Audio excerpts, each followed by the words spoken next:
Oke, Ester 3 ayat 1 sampai 4. Ester 3 ayat 1 sampai 4. Sesudah peristiwa-peristiwa ini, maka Haman bin Hammedata orang Agag dikaruniailah kebesaran oleh Raja Ahasiweros. Dan pangkatnya dinaikkan serta kedudukannya ditetapkan di atas semua pembesar yang ada di hadapan baginda. Dan semua pegawai raja yang di pintu gerbang istana raja berlutut dan sujud pada Haman. Sebab demikianlah diperintahkan raja tentang dia. Tetapi Mordekai tidak berlutut dan tidak sujud. Maka para pegawai raja yang di pintu gerbang istana raja berkata kepada Mordekai, "Mengapa engkau melanggar perintah raja?" Setelah mereka menegur dia berhari-hari dengan tidak didengarkannya juga, maka hal itu diberitahukan merekalah kepada Haman untuk melihat apakah sikap Mordekai itu dapat tetap. Sebab ia telah menceritakan pada mereka bahwa ia orang Yahudi. Ketika Haman melihat bahwa Mordekai tidak berlutut dan sujud kepadanya, maka sangat panaslah hati Haman. Oke, sampai sini dulu. Ini ceritanya di mana ada satu orang namanya Haman ini dipromosikan oleh raja dan semua orang menghormati dia. Gitu ya. Bahkan menghormati dalam bentuk fisik. Juga cuma menghormati dalam bentuk status loh ya. Tapi dalam bentuk fisik harus sujud menyembah Haman. Sebab Haman dipercayai sebagai orang kedua setelah raja. Bahkan cincin raja diberikan kepada Haman untuk dia bisa memerintah apa yang dipandangnya baik. Nah, ketika itu terjadi, Mordekai ini gak mau sujud. Loh, kok tahu? Karena Mordekai ini setiap hari itu ada di pelataran depan istana. Loh, ngapain dia di sana? Dia itu pengen nemeni Ester dari jauh. Ester kan dianggap anaknya tuh. Ester itu sedang di istana. Dan Mordekai setiap hari itu mampir di depan istana. Siapa tahu ada sesuatu yang Ester butuhkan, dia mau hadir sebagai papa. Kan dia ini orang tua asuhnya. Nah, pada waktu Haman itu lewat atau Haman lagi masuk ke istana, Mordekai dari sana dia gak mau sujud.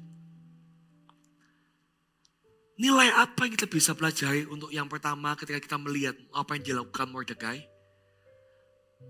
Dia ini tetap kepada hukum Tuhan. Perintah Tuhan apa? Kita gak boleh menyembah selain pada Allah. Betul gak? Taurat berkata demikian. Dan dia tetap melakukannya. Dia tetap bersikukuh pada nilai. Padahal peraturan mengatakan berbeda. Nah, hari-hari ini kita dapati banyak orang takut jadi beda. Mereka beramai-ramai untuk jadi sama. Kenapa? Ya singkatnya FOMO. Fear of missing out. Maksudnya apa? Maksudnya gini loh.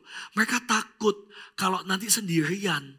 Ketika semua melakukan yang sama, nanti dia ditolak. Dia merasa terancam. Dia tertekan. Dia kok beda. Jadi rame-rame biasanya. Apa yang lagi kekinian, semua akan ke sana. Supaya dia bisa diterima. Makanya hati-hati Bapak Ibu. Dengan anak-anak yang kita didik sekarang ini. Sekolah itu kadang kita nggak tahu yang lagi tren itu apa di sekolah. Kita mesti belajar untuk update. Kenapa? Jangan-jangan anak-anak kita itu juga dalam kondisi bingung. Ini semua lagi marah ke arah sesuatu nih. Terus dia mau ikut salah. Kalau nggak ikut nanti dirasa ketinggalan. Dirasa nanti sama teman-temannya kamu nih nggak asik, kamu tuh nggak mau. Kemudian mulai ada penekanan, mulai ada pengasingan, mulai ada kata-kata bullying di sana. Ngerti ya? Yang akhirnya anak-anak itu mulai mengiyakan karena takut ditolak, takut dijauhi. Oleh karena itu, makanya saya bilang nilai dalam keluarga penting. Saya berdoa setiap hari, doa saya buat anak saya adalah supaya anak saya berani untuk menolak apa yang salah. Anak saya tahu membedakan mana benar, mana salah. Dan ketika ada yang benar, dia tetap memilih yang benar.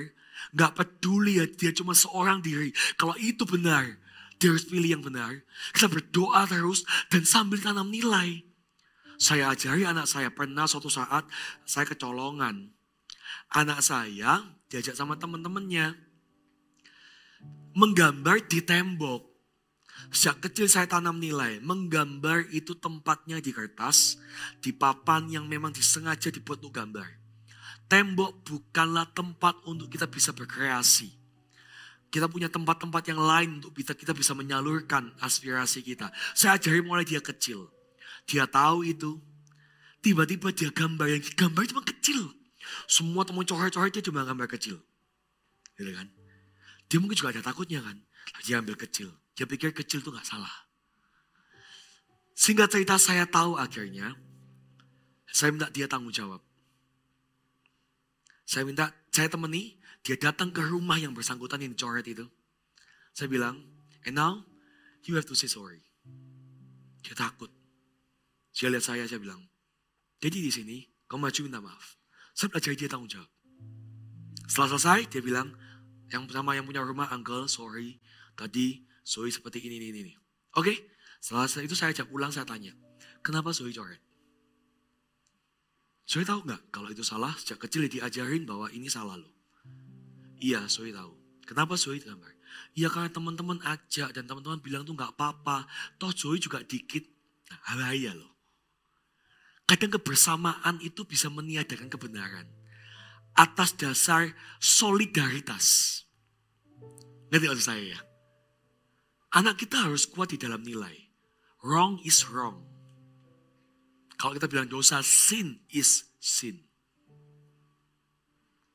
Jadi saya tanam nilai. Even itu a little. Sekalipun itu kecil saya bilang. Kamu tetap melakukan sesuatu yang Daddy ajarkan itu salah dari awal.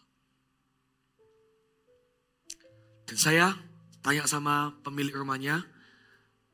Tolong kasih saya kode cat rumahmu. Saya akan beli. Saya nggak minta anak saya ngecat sendiri, kasihan. Masih kecil ya toh. Saya bilang, saya dan anak saya yang akan ngecat. Saya mau tanggung jawab. Karena kesalahannya dia, bukan kesalahan dia. Juga kesalahan saya. Karena saya sebagai orang tua, saya mengambil bagian untuk bertanggung jawab. Gitu ya. Saya nggak boleh cuma salahkan anak. Tapi saya juga ada gagalnya di situ. Ketika saya mau beli, tiba-tiba pemilik rumah itu sudah ngecat sendiri. Lalu saya bilang, ngapain kamu cat? Ya gak apa-apa, udah saya cat semuanya. Gitu. Udah gak apa-apa, aku udah maafin kok. Terus saya ajak anak saya pulang dan saya kasih tahu bahwa sekalipun kamu merasa takut, merasa sendiri, kalau itu benar, pertahankan. Dan it's okay. Saya bilang, Daddy Mami itu sama-sama Zoe. Kita akan barengin kamu melewati masa-masa itu. Kamu gak sendiri. Kita perlu tanam nilai loh. Dan Mordekai punya nilai ini. Makanya Esther tadi pagi yang saya sampaikan. Itu gak takut beda. Dia berani untuk beda. Karena yang mengasuh dia punya tipikal kayak gini. Anak akan menjadi seperti yang mengasuh. Yang mendidik. Dikala semua wanita gila harta, gelap matanya melihat semua boleh dibawa ketika datang kepada raja.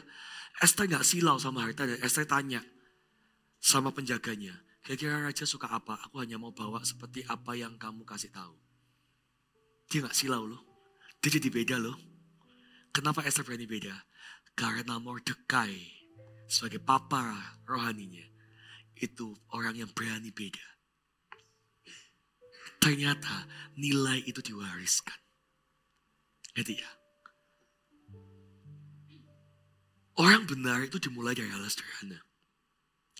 Itulah kenapa menanam nilai harus dimulai dari awal. Anak-anak kita bisa menjadi anak yang pertama tahu, tadi saya sebut, tahu bedakan mana salah mana benar. Kemudian berani untuk menolak apa yang salah. Yang pertama harus tahu dulu nih, benar mana salah mana. Bisa bedakan kanan tangan kiri. Kedua, berani untuk tolak kalau itu salah. Oke? Nah seperti itu juga orang Kristen seharusnya. Gak boleh hanya pilih aman dengan mengorbankan nilai-nilai yang benar. Bisa jadi prinsip kita, waktu kita memegang nilai-nilai yang benar, akan membuat Anda dalam celaka, akan membuat Anda merasa gak nyaman, terjepit, dampaknya sampai bahkan berakibat pada orang-orang sekeliling kita. So, dijauhilah, dikata-katailah, dan lain sebagainya. Mordekai ini, gara-gara dia tidak mau kompromikan, tahu nggak akibatnya apa? Nggak main-main loh. Haman itu merasa gini, aku terlalu kecil dan sayang sekali kalau aku cuma menghukum orang ini. Dia tahu bahwa Mordekai orang Yahudi, dia buat perintah untuk membumi hanguskan atau membunuh semua orang Yahudi di bawah pemerintahan Ahasiweros. Bayangin, Anda mempertahankan nilai benar, justru orang lain dapat celaka karena keputusan Anda. Gak enak ya kayak gitu ya. Orang bisa tiba-tiba langsung tuding, gara-gara kamu sih. Coba kamu hormat, coba kamu sujud ke Haman. Kan gak kayak gini nasib kita, betul gak? Dan Mordekai tetap pada nilai itu. Dia bertahan di situ. Namun ingat satu hal. Segala sesuatu yang benar itu ujungnya glory. Saya ulang ya. Sekalipun semua semakin seakan-akan kondisinya itu sulit. Ingat satu hal ini. Segala sesuatu yang benar ujungnya itu glory atau kemuliaan. Bertahan dulu. Yang pertama saya mau sampaikan. Lakukanlah bagian kita. Bagian kita apa? Berjuang dan perangi di dalam area rohani. Kalau engkau mendapat tekanan, kalau engkau mendapat perlawanan, berjuanglah dan perangi dulu di alam rohani. Karena saya tahu itu serangan. Sebelum serangan ke fisik pasti ada serangan rohani. Targetnya bukan kejadian itu. Targetnya adalah hilangnya ketaatan Mordekai di hadapan Tuhan. Bukan masalah sujud gak sujud. Dan ketika Mordekai jadi orang yang gak punya nilai dan prinsip lagi, sebenarnya dia sudah kehilangan kehidupannya. Doa puasa jangan ragu, minta perangi mati-matian. Saya percaya kok. Ketika penghulu-penghulu udara ini kita kalahkan, kita lawan betul-betul. Kemenangan di alam roh akan menjadi kemenangan di alam jasmani. Jangan kecilkan makna doa, dampak doa. Orang saking biasanya dengan doa, terkadang menganggap doa itu klise. No. Doa itu akan melawan dan menghadapi sesuatu yang Anda gak bisa hadapi di dalam alam fisik. Tapi doa bisa. Doa akan menjangkau hal-hal yang gak bisa Anda jangkau di dalam pertemuan fisik. Anda udah berusaha, Anda udah coba mati-matian, mentok, gak bisa, buntu. Masuk kamar doa. Karena itu akan masuk ke tempat-tempat yang Anda gak bisa jangkau. Karena waktu doa sebenarnya Anda sedang melibatkan Tuhan untuk turun tangan. Mordekai ini datang puasa sama Esther. Makanya sampai dikenal puasa Esther. Gak makan, gak minum 3 hari 3 malam. Mereka bangsa Yahudi bersama-sama puasa. Dan itu menarik kuasa Tuhan. Bahkan yang harusnya Esther itu harusnya dihukum mati. Karena datang ke raja dengan gak dipanggil. Dia siap untuk mati. Karena mereka merendahkan diri. Mereka menang di alam roh. Tiba-tiba raja itu kasih favor. Gak dipanggil loh. Si Esther. Dia datang tiba-tiba kepada siapa raja mengulurkan tongkatnya. Berarti dia gak akan dapat hukuman. Begitu Esther datang. Raja langsung ulurkan tongkatnya. Dan raja tanya. Kamu apa Ratu Esther? Sampai setengah kerajaan pun akan aku kasih buat kamu. Alam roh itu. Kau menang dulu. Akan berdampak di alam jasmani kita. Lu jangan kecilkan doa. Yang kedua, berjuangnya di area jasmani. Tuhan kasih strategi. Beranilah untuk memperjuangkan. Kayak Esther ini, setelah doa, dia gak cuma doa. Dia datang dan dia minta hikmat Tuhan, strateginya kayak apa untuk bisa menyelamatkan bangsanya. Dia menghampiri raja, tanya sama raja. 2 hari dia membuat jamuan untuk raja. Dia ambil waktu untuk bisa ngomong dan mengutarakan. Dia atur semikian strateginya. Sampai Haman akhirnya terjepit dalam kondisi yang dia gak bisa lari kemana-mana. Doa saja gak baik. Berusaha saja tanpa doa juga gak baik. Firman Allah mencatat, iman tanpa perbuatan mati. Makanya ada sebuah istilah mungkin Anda dulu familiar ya. Alright lah. Apa artinya? Berdoa dan berusaha atau bekerja. Imbangi. Anda menang di alam roh. Klaim. dan eksekusi di alam jasmani. Minta hikmat Tuhan. Saya percaya ketika Esther berpuasa, disitulah hikmat Tuhan turun. Tiba-tiba Tuhan kasih hikmat di sana, kemudian setelah 3 hari itu dia datang, semua sudah dengan perencanaan yang matang. Tuhan sertai loh. Orang-orang sebenarnya, makanya tahun ini adalah tahun menabur doa kan? Dan akan menuai sukacita. Jangan segan-segan untuk berdoa. Berdoa akan membuka sesuatu yang gak pernah Anda bisa menangkan selama ini di dalam usaha-usaha Anda. Misalnya Anda sudah berusaha mengusahakan banyak hal. Tapi hasilnya selalu di angka 60. Diusahakan lagi, strategi lagi, mentok di angka 61. Usahanya dan hasilnya gak sebanding. Tapi pada waktu Anda coba di jalan buntu itu, masuk doa. Tiba-tiba usahanya mirip, sama kayak kemarin. Kok tiba-tiba langsung nilainya melompat. Hasilnya ngalami lonjakannya begitu pesat. Saya tuh berkali-kali ngalami Bapak Ibu. Saya usahakan ini, saya usahakan itu, saya usahakan itu. Sama. Effortnya beda, hasilnya sama. Gak jauh beda. Tapi pada waktu saya betul-betul coba menang di alam roh. Tiba-tiba hasil saya tuh, usaha saya tuh biasa, sama. Hasilnya jauh berbeda. Yang ketiga, bagian kita apa selain berjuang di area rohani, area jasmani. Yang ketiga, tetaplah tinggal pada nilai yang benar. Coba kita buka ayat pasal 5, Esther 5 ayat 9. Pada hari itu keluarlah Haman dengan hati yang riang dan gembira. Tetapi ketika Haman melihat Mordekai ada di pintu gerbang istana, raja tidak bangkit dan tidak bergerak menghormati dia, maka sangat panaslah hati Haman kepada Mordekai. Sudah puasa, ya kan? Esther udah maju, belum kelihatan hasil nih. Biasanya ya, posisi yang lebih sulit, kondisi yang lebih sulit adalah ketika Anda sudah berusaha di tengah jalan, Anda gak kunjung melihat jawaban. Disitulah keraguan mulai muncul. Benar gak sih? Benar gak sih? Kalau di awal masih semangat nih, aku puasa. Aku akan masak strategi. Tiba-tiba ketika Anda sudah puasa, Anda doa, Anda berusaha, hasilnya kok sama, bahkan lebih parah. Di situ biasanya orang mulai ragu. Ngerti maksud saya? No. Selama Anda bisa melakukan yang benar, kalau itu belum kelihatan, Anda harus punya prinsip gini. 1 langkah lagi. Sedikit lagi. Dan Mordekai tetap memilih apa nilai yang benar. Dia tidak menyembah. Dia pertahankan tetap pada nilai yang awal. Enggak. Padahal sudah terancam dibunuh nih. Dan setelah lakukan bagian Anda, serahkan sisanya pada Tuhan. Kita masuk bagian kedua, Tuhan akan melakukan bagiannya. Coba kita buka Esther pasal yang ke-6. Saya ceritakan dulu backgroundnya ya. Jadi tiba-tiba nih, Haman makin dipromosikan. Haman diajak Esther makan, dia merasa, oh bukan hanya raja yang suka sama aku. Esther sang ratu dulu, gak pernah ngundang makan pejabat kecuali aku. Dia merasa di atas awan nih. Wah, dia happy sekali. Tapi percuma kalau aku mengalami semua ini. Ada satu yang mengganjal di hatiku.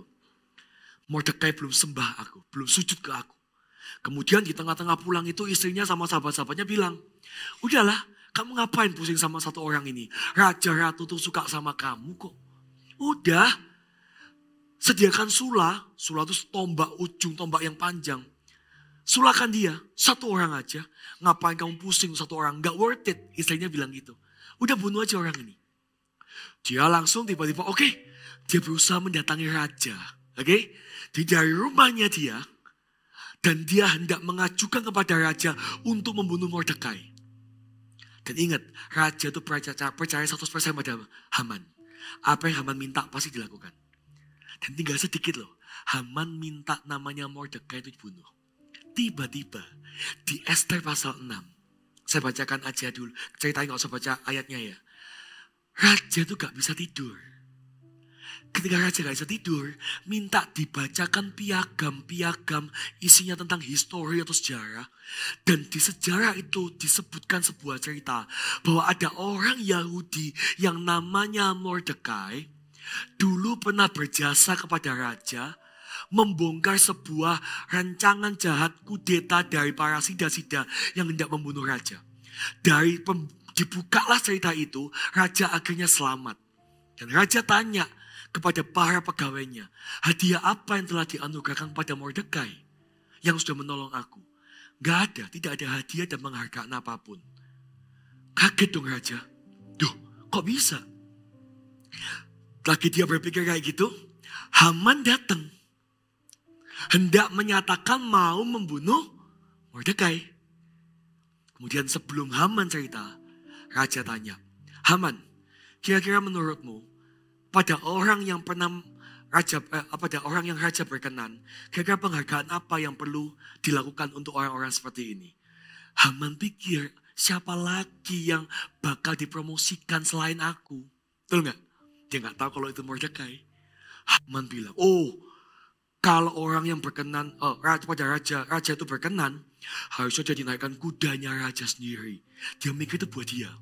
Dipakasi pakaian kebesaran raja, diarak keliling kota dan disorakkan sorak-sorai kemenangan bahwa dia adalah orang yang berkenan di mata raja. Kemudian singkatnya raja bilang, oke, lakukan semua yang kau katakan itu, jangan lewatkan satu pun.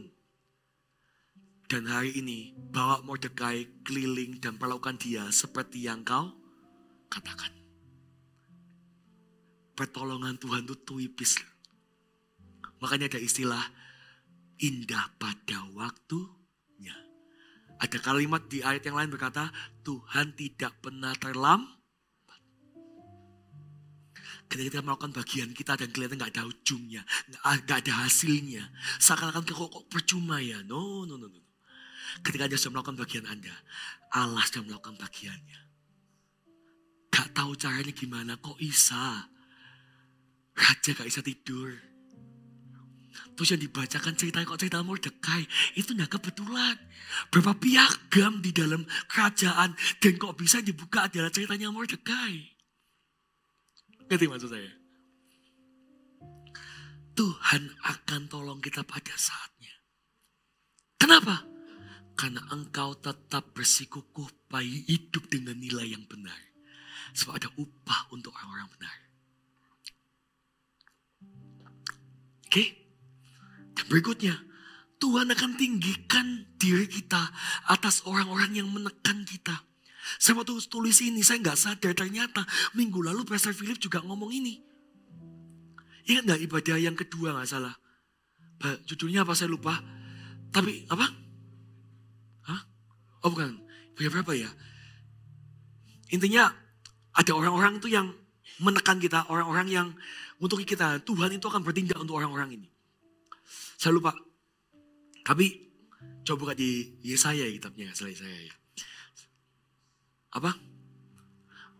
Anak orang yang menindas engkau akan tunduk. Anak orang yang menindas akan tunduk. Tiba-tiba saya diingatkan, waktu saya tulis ini, saya diingat loh. Yang minggu lalu kok Philip sampaikan ya.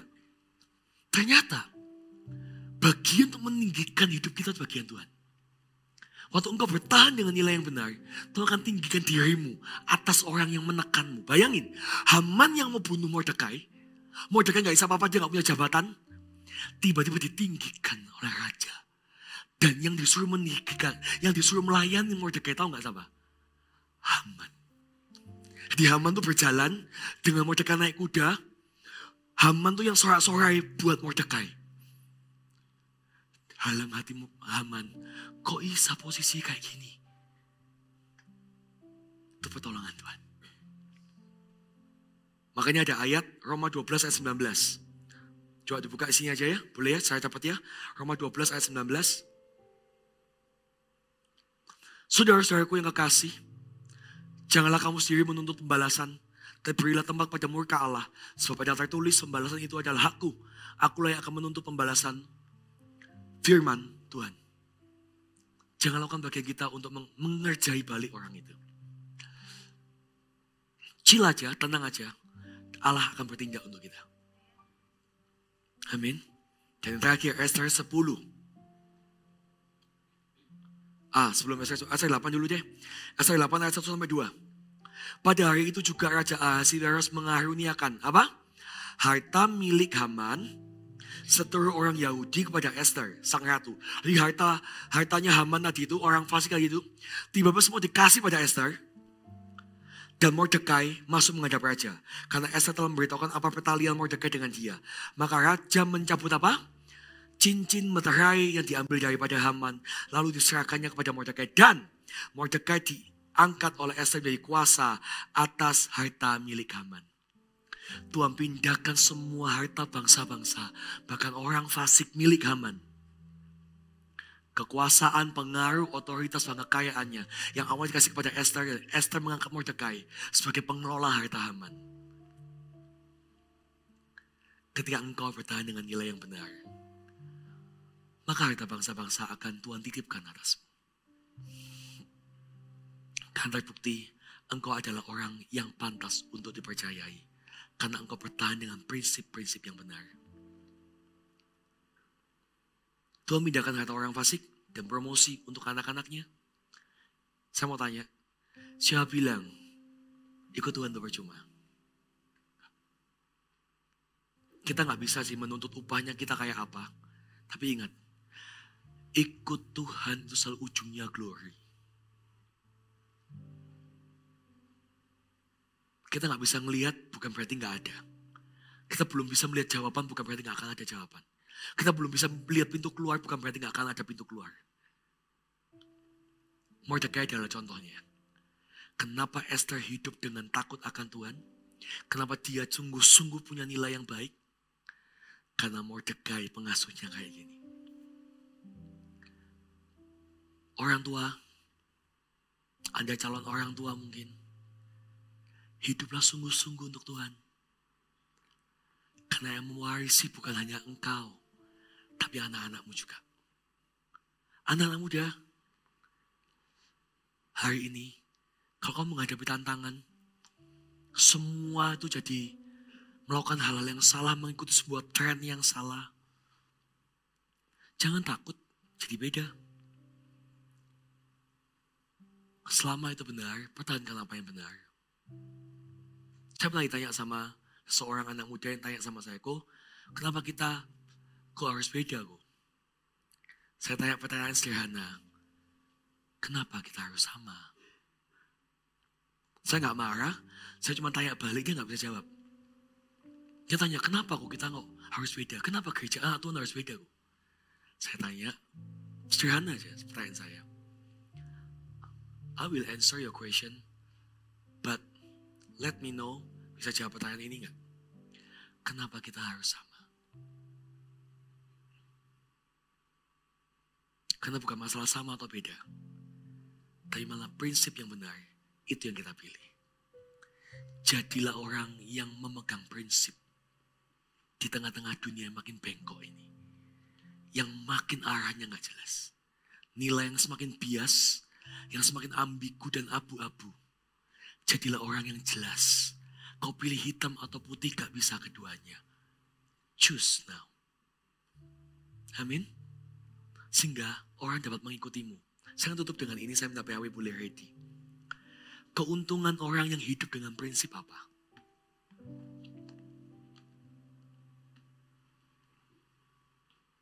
Keuntungan orang yang jelas prinsipnya dalam hidupnya itu apa?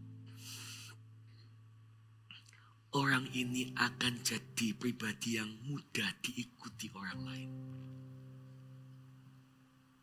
Karena prinsipnya jelas. Gak berubah-berubah, gak diombang-ambingkan. Amin. Jadilah orang yang jelas. Sebab orang yang melihatmu akan memilihmu suatu saat kelak. Bukan memilih teman-temannya yang kadang kadang apa. Satu tiba-tiba mereka melihat, temanku yang tak tolak dulu ini kok. Aku lihat dari dulu dia tuh lempeng, jalannya lurus terus. Dulu aku lihat kayak gitu, sekarang aku juga lihat dia yang sama. Kenapa ya dia setangguh ini? Harusnya aku akan pilih untuk ikut orang-orang seperti ini. Keuntungan kedua apa? perusahaan akan memilih orang-orang yang punya prinsipnya kuat. Kalau ingin dipercayai, jadilah orang yang steady. Jadilah orang yang pakem di dalam setiap pilihan dan prinsip yang kau pegang. Jangan ikut-ikutan. Ya, saya ditinggalkan oleh banyak orang ketika saya kenal Tuhan sungguh-sungguh. Tapi tahukah, satu persatu dari mereka akan kembali kepada saya. Kenapa? Karena mereka melihat di antara semua teman-temannya yang tetap bersikukuh untuk berkata tidak pada yang salah itu saya. Ketika mereka punya masalah, siapa yang dicari? Adalah orang yang punya prinsip. Siapa yang akan diikuti? Adalah orang yang punya prinsip. Kenapa mereka gak cari sahabatnya mereka yang sama-sama gak punya prinsip? Yang teman-teman dekatnya dikatakan ini bestie-bestinya. Kenapa gak cari mereka? Kenapa harus cari saya? Orang yang ditolak. Karena mereka melihat. Kenapa Aan selalu punya prinsip dan terus pegang sampai hari ini? Orang seperti ini harusnya aku datang ketika aku punya masalah, tanyain. Bagaimana aku harus mengatasi masalahku? Bagaimana aku harus bersikap? Engkau akan jadi garam yang jelas. Engkau akan jadi terang yang jelas. Ketika engkau punya prinsip. Amin.